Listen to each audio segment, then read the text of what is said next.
Olá pessoal, aqui é o professor Bruno Medeiros de História e eu vou gravar esse vídeo para comentar a repercussão que está tendo a suspensão momentânea do cronograma de implantação do novo ensino médio. Primeira coisa, né? Não se trata de uma revogação, se trata de uma suspensão para análise. Por quê? Se concluiu que pessoas ligadas à educação vinham alertando desde que essa reforma foi proposta que haveriam gravíssimos problemas de implementação. Para você que está cursando o ensino médio agora, não vai mudar nada, galera. O ano letivo está em andamento, nós vamos continuar dando as nossas aulas de BNCC, de itinerários formativos, e aguardaremos cenas do próximo capítulo, tá? Mas o que eu quero aqui com esse vídeo, e esse vídeo funcionaria inclusive melhor se ele fosse uma live, mas como eu não tenho o hábito de fazer isso aqui no canal, decidi gravar o vídeo. Eu queria que você que está cursando ensino médio, e você até que é professor, eu sei que tem professor que assiste aqui o canal porque eu já vi no campo de comentários, coloca aqui quais são as suas opiniões sobre o novo ensino médio, como é que tem sido a sua experiência, tá? Como aluno ou docente, ou amigo de uma pessoa que está no ensino médio, irmão. Por quê? Porque nós vivemos num país que tem realidades muito díspares. E esse é o grande problema de qualquer reforma desse tipo. Porque a reforma do ensino médio, ela é proposta para funcionar em um determinado modelo de escola que não necessariamente é a escola que existe. Primeiro, criou-se uma demanda de recursos, de especialidades diferentes, de capital humano. Você precisaria ter professores capacitados e disponíveis para ministrar certos cursos, certas aulas. É muito complicado você comparar a forma como a reforma do novo ensino médio foi implementada em, por exemplo, uma escola. E não vou nem entrar no mérito de uma escola privada, tá? Mas de uma escola de grande porte, com grandes recursos, que tem várias turmas do mesmo segmento, tá? 5, 6 primeiros colegiais, 10 às vezes. E uma escola pequena, e de novo, aqui tanto faz ela ser pública ou privada, mas, por exemplo, escolas pequenas que tem uma turma de primeiro colegial, uma turma de segundo colegial, uma turma de terceiro colegial, que tem ali seus 25, 30 alunos. Existe um problema estrutural. Essa escola vai ter uma dificuldade gigantesca de, por exemplo, ofertar a esses alunos 3, 4 itinerários formativos. Por quê? Porque ela teria que pegar essa pequena turma dela e, em certos momentos, dividir em 4 turmas muito pequenas. E aí você teria que ter 4 ambientes, 4 professores, recursos para essas disciplinas. Então, assim, existe um certo descompasso entre o que foi proposto e o que é possível dadas as diferentes realidades escolares. Então, por exemplo, a crítica que sai no editorial do Estado de São Paulo, de que quem está questionando a reforma do ensino médio, que é o atraso do Brasil, eu como professor só posso ler isso como uma crítica escrita por alguém que não faz a menor ideia de como é a realidade escolar brasileira, ou sabe e finge não saber. Então, esse é o primeiro ponto aqui desse vídeo. Por isso que eu queria que você colocasse aí nos seus comentários como é que tem sido essa experiência na sua escola. Tá? Além de dar o seu like, e se você não é inscrito aqui no canal, se inscreva que anunciaremos novidades em breve aqui no canal, né? Inclusive com lives. Agora, um outro argumento pífio que aparece em todo esse debate é de que há uma necessidade de se modificar o ensino médio brasileiro porque ele é muito arcaico. Esse argumento ele tem 2 pontos complicados. Primeiro, eu concordo, há uma necessidade de se modificar o ensino médio. Certamente há. Agora, é esta reforma que foi posta? Essa é a questão. A necessidade de reforma não implica dizer que qualquer reforma é boa, pessoal. Isso vale para tudo. Previdência, trabalhista, para tudo. para tudo. E no Brasil dos últimos anos a gente se meteu a abraçar essas reformas como sendo necessárias e a aí concordar com qualquer reforma que é apresentada, sendo que não se entende, ou pelo menos muita gente não percebe que qualquer reforma que é apresentada tem uma intencionalidade, tem alguém que está propondo isso porque de alguma forma vê como melhor ou porque tem algum interesse, e isso tem que ficar muito claro. Agora, o outro ponto é falso, que o ensino médio no Brasil não sofreu reformas, que ele não se modificou, que ele é alguma espécie de fóssil de estrutura do século XIX. Porque vamos lá, já que o foco aqui do canal é falar de história, eu vou fazer um pequeno panorama histórico das reformas do ensino médio brasileiro. Começando por aquele marco que é sempre citado nas aulas de história do Brasil, né? Sempre que eu falo de Era Vargas, eu tenho que mencionar isso, que é a criação pelo governo Vargas do Ministério da Educação e Saúde. Sim, para quem não sabe, era uma coisa só na sua origem, porque se entendia o espaço escolar também como um espaço de educação para bons hábitos de saúde, de higiene. Isso tem muito da herança ali do sanitarismo e do higienismo, e também da eugenia, teorias racistas, né, do século XIX.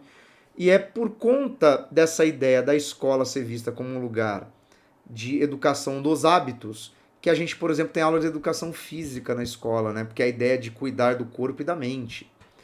Agora, o Vargas, ele tinha um propósito. O governo Vargas, ele tinha uma ideia de cidadão brasileiro ideal. E era isso que ele queria criar com essa escola.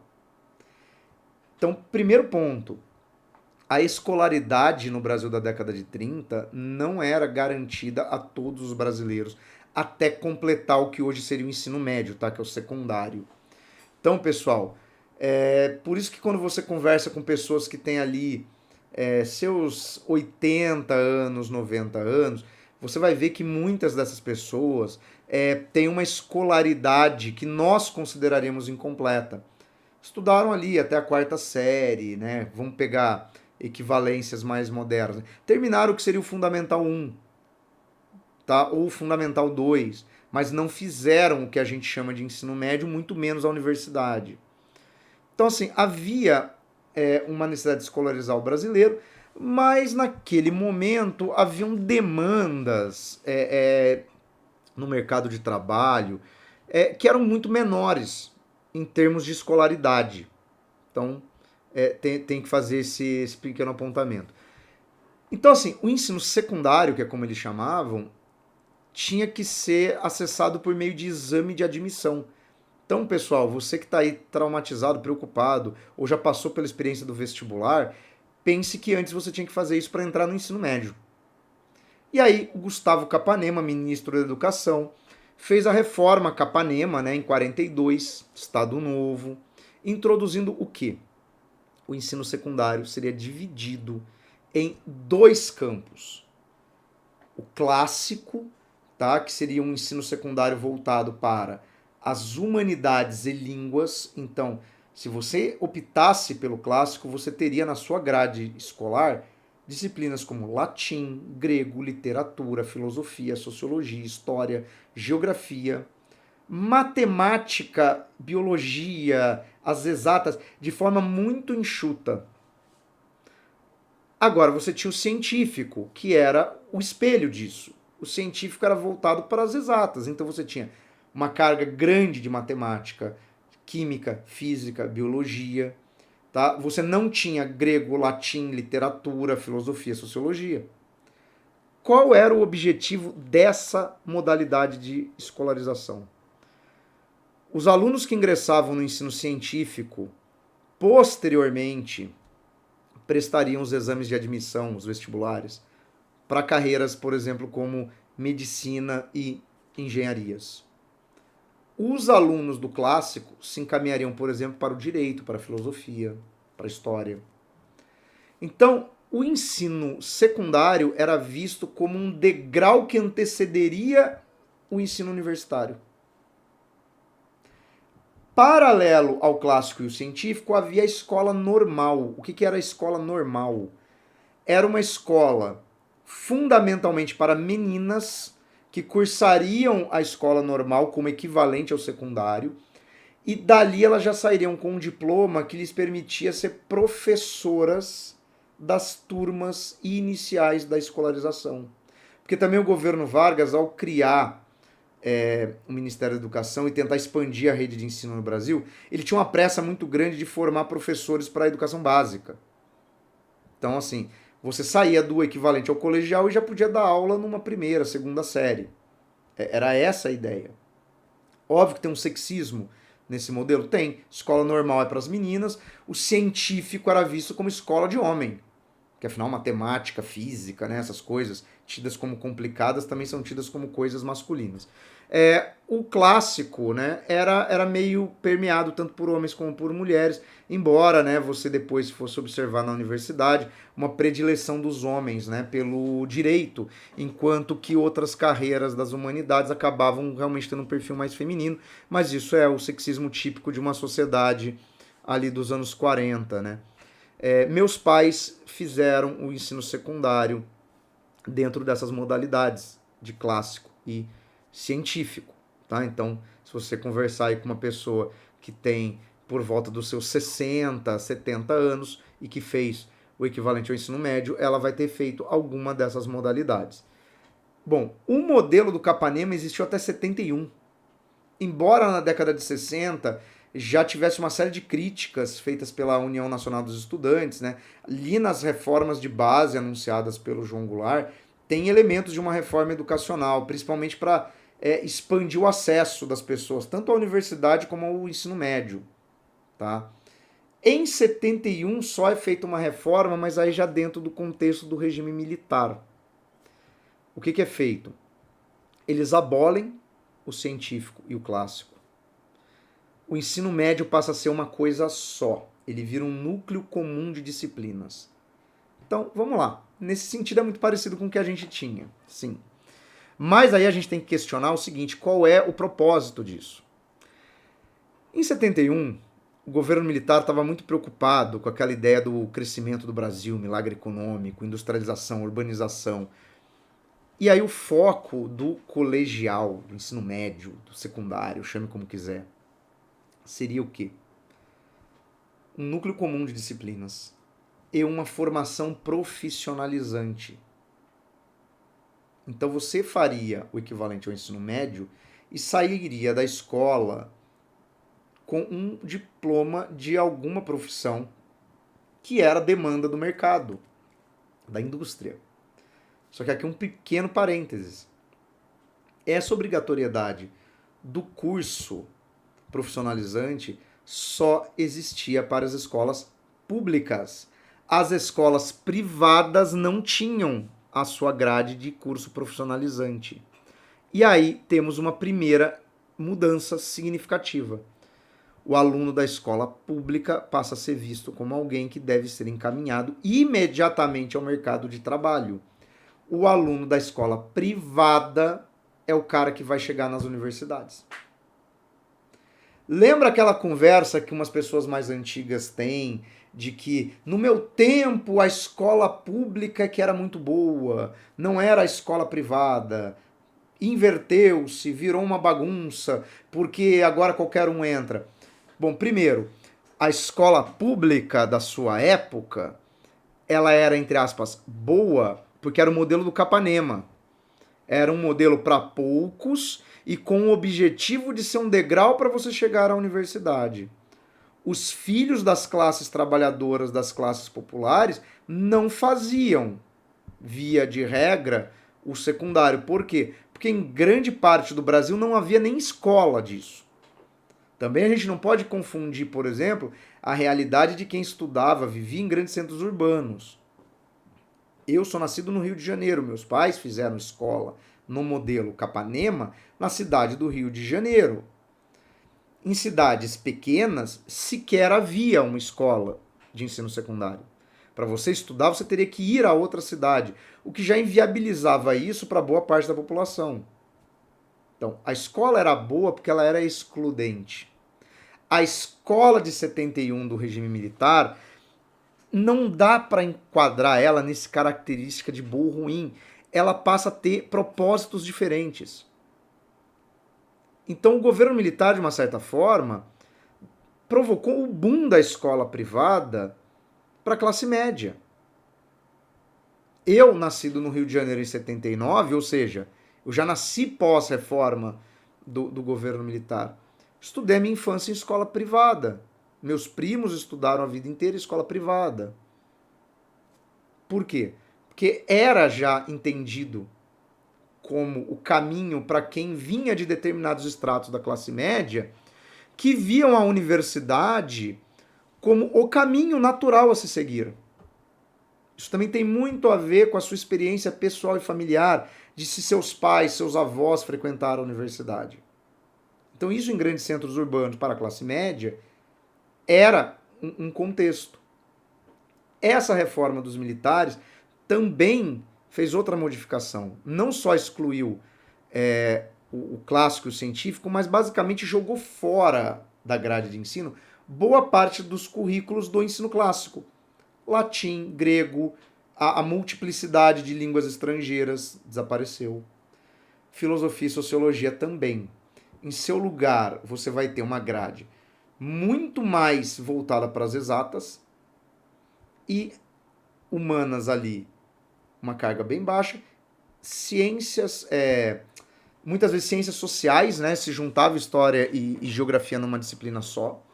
E aí você tem educação moral e cívica e OSPB, que volta de novo na ideia de que tipo de cidadão o regime militar queria formar no Brasil, porque são disciplinas de um conteúdo ideológico de adesão ao Estado muito severo. Então, nós tivemos essa reforma. Teve uma mini reforma em 82. Em 82, a escola pública perdeu a obrigatoriedade de fornecer um ensino profissionalizante. Percebeu-se que ela não conseguia fazer isso da forma que a complexidade do mundo industrial estava exigindo, né? E aí isso passou a ser feito por instituições próprias para isso, né? O Senai, né? As faculdades de formação técnica, que obviamente são muito mais equipadas e capacitadas para fazer isso, né? Do que, por exemplo, escolas públicas regulares. A grande questão é que o degrau entre o ensino público e privado já estava estabelecido. E aí você tem a redemocratização do Brasil no final dos anos 80. Bom, a Constituição de 88, ela amplia os direitos dos brasileiros e é a partir dela que se universaliza o acesso ao ensino até o término do ensino médio. Ou seja, é dentro do processo de redemocratização do Brasil que se conclui aquela demanda dos anos 60 de que todo brasileiro tivesse direito de frequentar a escola até o término, né, do ensino médio. Isso vai ser estabelecido, né, nos primeiros anos da década de 90, a partir das mudanças que vão dar na Lei de Diretrizes e Bases da Educação. Eu terminei o meu ensino médio durante esse processo. Eu terminei o meu ensino médio em 1997, tá? Então, 95, 96, que é o ano da LDB, 97, governo Fernando Henrique Cardoso, numa escola estadual em Campinas, São Paulo. Tá? O que a LDB fez? Ela eliminou Educação Moral e Cívica e OSPB, trouxe de volta Filosofia e Sociologia e readequou a grade de ensino, né, com questão de horários. Ela ampliou a grade de ensino. Tá? A partir da Lei de Diretrizes e Bases da Educação, criou-se o modelo que a gente tinha de 2.400 horas. Antes, a reforma do período militar tinha 200 horas a menos. Então, o que são essas 200 horas a mais? Inclusão dessas disciplinas de humanas, que eram negligenciadas pela grade da reforma de 71. Bom, esse modelo visava o quê? Primeiro, de novo, adequar a escolarização ao que se entende de um cidadão num governo democrático. 2, tentar acabar com o desnível entre escola pública e privada, né? O que na prática não acontece, mas na lei era essa a proposta. O que a reforma do ensino médio de 2017 faz? Ela, de novo, usa um argumento que pode ser bom e ruim. Ah, Bruno, aumentou a carga horária. Sim, de fato aumentou. Ela passa de 2.400 horas para 3.000. Então há um aumento de carga total. O problema é que ela quebra essa carga de 3.000 horas em 1.800 horas de BNCC, ou seja, disciplinas comuns, e 1.200 horas de itinerário formativo. Então, na prática, o que ela fez? Ela pegou aquilo que estava em 2.400 horas e comprimiu em 1.800. Por isso que vários professores perderam aulas, suas disciplinas foram encurtadas. E o que entra nessas 1.200 horas? Aí é que está. Qualquer coisa não é para ser qualquer coisa. Óbvio que boa parte dessas 1.200 horas acabam sendo complementadas com coisas que a gente aprofundaria naquele modelo de 2.400 horas e que a gente direciona para isso. Então, por exemplo, eu nos meus itinerários, eu sempre acabo trabalhando temas que seriam trabalhados, ou que são trabalhados na aula de BNCC, mas não da mesma maneira. Agora, existem escolas em que isso não é possível, existem disciplinas em que isso não é possível. Então, esse é o grande ponto. Qual é o interesse neste modelo? E qual é a consequência deste modelo? Por quê? Porque o ensino médio, ele continua tendo um viés utilitarista de ser um mecanismo para você se qualificar a prestar o vestibular. Como é que você vai fazer isso, sendo que as disciplinas que serão tratadas no Enem e nos vestibulares são comprimidas de 2.400 horas para 1.800? E você tem um corpo de 1.200 horas de aula que, por não serem padronizadas, é muito difícil que o Enem vá cobrar isso. Como é que um vestibular vai cobrar isso? Então, essa reforma de 2017, ela tem uma contradição interna. Por um lado, ela cria a BNCC, que é interessante. Por quê? Porque padroniza o modelo. Né? A BNCC, ela estabelece que os alunos deverão ter certos conteúdos no primeiro ano, no segundo ano, o que resolve aqueles problemas de aluno, por exemplo, que troca de escola ao longo da sua formação. E que cria um parâmetro para que lá no Enem, por exemplo, eu possa ter uma questão de tráfico negreiro, porque eu sei que o aluno viu. Eu possa ter lá uma questão sobre guerra civil americana, porque eu sei que o aluno viu isso no início do seu segundo colegial. É inclusive por isso que existe aquela proposta do Enem ser seriado. Você só pode ter um Enem seriado se as séries do ensino médio seguirem um certo cronograma universalizado. Aí você vai e cria 1.200 horas de itinerários formativos, que embora tenham que seguir uma série de diretrizes, na prática a gente observa que em muitas escolas virou qualquer coisa. Como é que eu vou ter parâmetro de avaliação externa? Porque o Enem é uma avaliação externa. Esse é o problema.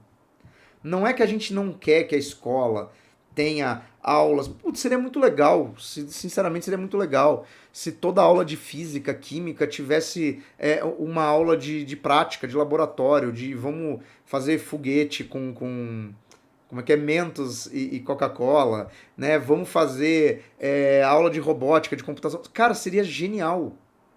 Mas eu não posso propor isso numa legislação que supostamente deve se aplicar ao país inteiro e não dar as condições materiais, aí eu estou falando de recurso, dinheiro, infraestrutura, pessoal, qualificação, para que isso na prática funcione. Senão o que eu crio é, de novo, o que a Lei de Diretrizes e Bases da Educação tentou combater, que é a escola bem estruturada, de modo geral privada, vai cumprir todas as coisas. E a escola periférica vai simplesmente sucatear o ensino e não vai conseguir fazer nem aquilo que tem de bom na reforma, e nem aquilo que a BNCC se propõe. Por quê? Porque você encurtou a grade, você encurtou o horário. Então são esses os dois problemas. Tem como resolver isso? Eu acredito que sim. Mas tem que ser discutido, isso tem que ser analisado com base em quem vive essas realidades, tá?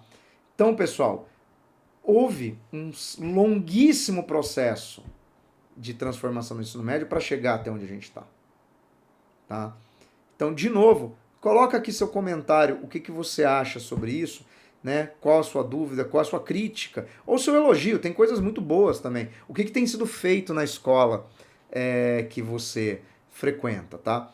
Então, deixa aqui seus comentários, se inscreve aqui no canal, ativa as notificações. Aqui tem o endereço do Instagram deste canal. Eu vou deixar aqui também o link para outros vídeos aqui do canal. Beleza, pessoal? Então, um abraço, até a próxima e cuide-se.